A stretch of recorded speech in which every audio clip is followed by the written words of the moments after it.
mendit me herë. Shikoni diçka. Zoti Trump i duhet në momentet të caktuara që ta bëj këtë dhe unë besoj që duhet ta bëj disa muaj më vonë kur do i afrohet gjysmën së mandatit të tij. Pse? Në gjysmën e mandatit të presidentit amerikan ju e dini që janë zgjedhjet e reja për Kongresin dhe për pushtetet. Dhe nëpërmjet këtyre ata bëjnë balancimin e pushteteve. Domethënë shikohet nëse pushteti i presidentit është shumë i madh, menjëherë balancohet nga Kongresi dhe nga zhvillimet e tjera. Po të keni parë me kujdes zhvillimet që janë bërë tashti. Zoti Trump vepron gjithmonë me gjendje të jashtëzakonshme dhe gjendje të jashtëzakonshme do të thënë që ti të nxjerrësh titull ekzekutiv, sepse çdo vendimi i presidentit kalon në Kongres, ai ka shmangur Kongresin fare. Në këtë sens, kur të afrohet në gjysmën e mandatit, po ndoshta edhe një çik më përpara, kur do i duhen fitore reale për pushtetin e tij, atëherë unë besoj se mund t'i kthehet Kosovës dhe Serbisë. Me Serbinë ai e ka bërë diçka sepse ka çuar një ambasador i cili është me origjinë serbe dhe me çfarë shikohet një personazh i cili vjen nga minoriteti i tyre, nga diaspora e tyre në Shtetet Bashkuara të Amerikës, ndërsa për Kosovën, Shqipërinë, duket që nuk ka sens tashmë për ambasador. Shqipëria ju e dini ka 2 vjet që është pa ambasador. Edhe për Kosovën nuk shikoj që të flitet për ndonjë ambasador.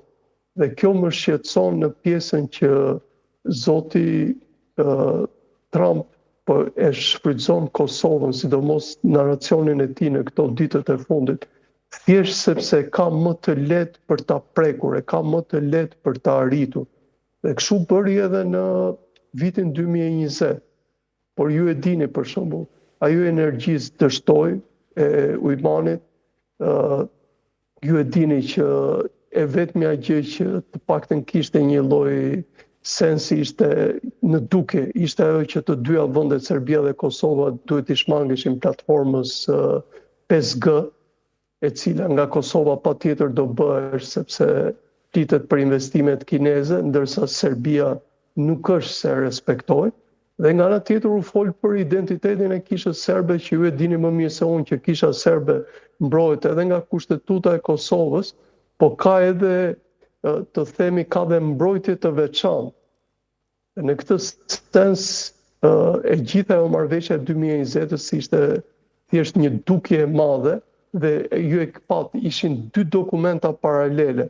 Nuk ishte dokumenti i përbashkët që zoti Oti të vendoste firmën për krah zotit Vučić. Përveç se atij titullit, kur të dy u angazhuan për vendosjen e marrëdhënieve diplomatike me Izraelin, Kosova dhe vendosjen e Selis, zhvendosjen domethënë në Jeruzalem.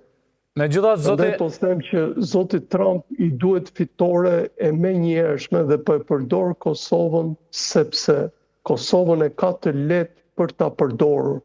Po vetëm edhe një herë t'ju them, momenti që ai pezulloi Kosovës ndihmat e USAID-it, ju e kuptoni se sa i sinqert mund të jetë në këto momente. Vetëse vërteta, zoti Andoni, është që jo vetëm në rastin e USAID-it në Kosovë, por ai si gjithë program është pezulluar në shumë vende tjera ka afektuar, gjithandej nuk është vetëm në raport me Kosovën. Ajo çfarë dua t'ju pyes në raport me marrëveshjen e 2020-s dhe mundësinë e një marrëveshje tjetër, është fakti që Trump nuk është në raport me vetë Bashkimin Evropian siç ka qenë administrata Biden. Por, nëse shihet nga një perspektivë tjetër, edhe ajo marrëveshje solli diçka të prekshme, siç ishte njoja nga Izraeli, njoja e Kosovës nga Izraeli. Tani, sado i papërshtatshëm në raste, qoftë gjuhësisht, qoftë në mënyrën e operimit të tij, a mund të sjellë edhe kjo lloj sjellje diçka të re në marrëdhënien pothuajse të akullt mes Kosovës dhe Serbisë? Pothuajse gjitha marrëveshjet e Brukselit, të ndërmjetësuara nga Brukseli, kanë sjell pak rezultate. Pra, ne kemi diskutuar herave të kaluara se si dialogu i Brukselit në fakt nga shumë kush është parë shumë herë që pothuajse kishte vdekur. Nuk është se po diskutoheshin çështje që do të sillnin rezultate të prekshme për dyja palët, sidomos në këtë rast për Kosovën. A mund shihet edhe si një dritare mundësisë fundjavundit, qoftë edhe me kaq shumë pa parashikueshmëri nga administrata Trump vetaj? Është e pamundur në këto momente. E para sepse zoti Kurti është akoma në qeveri tranzitore, ashtu si në Serbi zoti Vučić përballet me të ardhmen e tij. Dhe zoti Vučić ju e keni parë që ka probleme përveç të brendshme, tashmë aty janë hapur probleme edhe me Rusinë.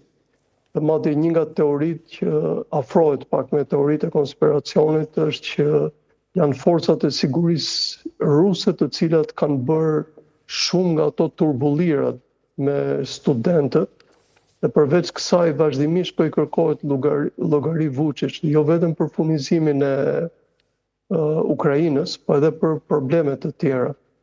Në këtë sens, kur ke dy vende të cilat nuk kanë qëndrueshmëri politike, nuk mund t'i ulësh, kuptohet që zoti Trump mund ta bëjë për dukje, po shumë gjëra në dukje e bëjnë atë që të duket butaforik pak, ndërkohë që atij duhen gjëra shumë të prekshme, gjëra të mëdha, për shembull siç ishte kjo e Izraelit me Iranin, ashtu siç do i duhet në të ardhmen për shembull të bëjë diçka, një hap që të jetë vendimtar për të ndërprerë luftën ndërmjet Ukrainës edhe Rusisë.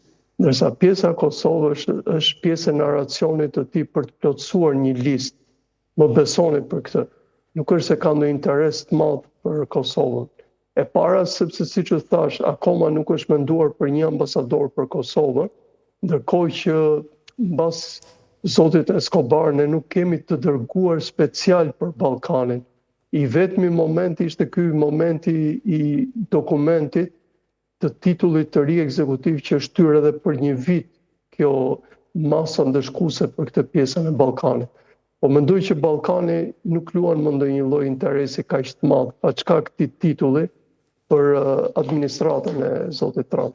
Mira, besoni që kjo gjendje e Trumpit, mënyra se si po komunikon edhe me aleatët e tij, do i rindez, le të themi, motorët nga njëherë tejet pasiv të BE-s për Ballkanin Perëndimor. Nëse e keni parë, nëse nuk ju ka ikur këtyre ditëve, BE-ja i ka dhënë dritën e gjelbërt të Beogradit për të marrë pjesë nga fondi i rritjes, plani i rritjes, duke thënë që Beogradi është treguar konstruktiv në dialogun Kosovë-Serbi. Tani kjo nuk është edhe letë dëshifrueshme, duke parë pothuajse që dialogu qëndron në një gjendje pothuajse paralize, zoti Andoni. A mund në këtë sens ta kuptojmë që BE-ja don tashmë të mbetet një faktor i rëndësishëm qoftë për Serbinë, por mbas edhe për Kosovën, për shkak se tashmë Alianca Transatlantike është e qarë në mes. Jo vetëm në raport me Kosovën, po pothuajse për gjitha çështjet.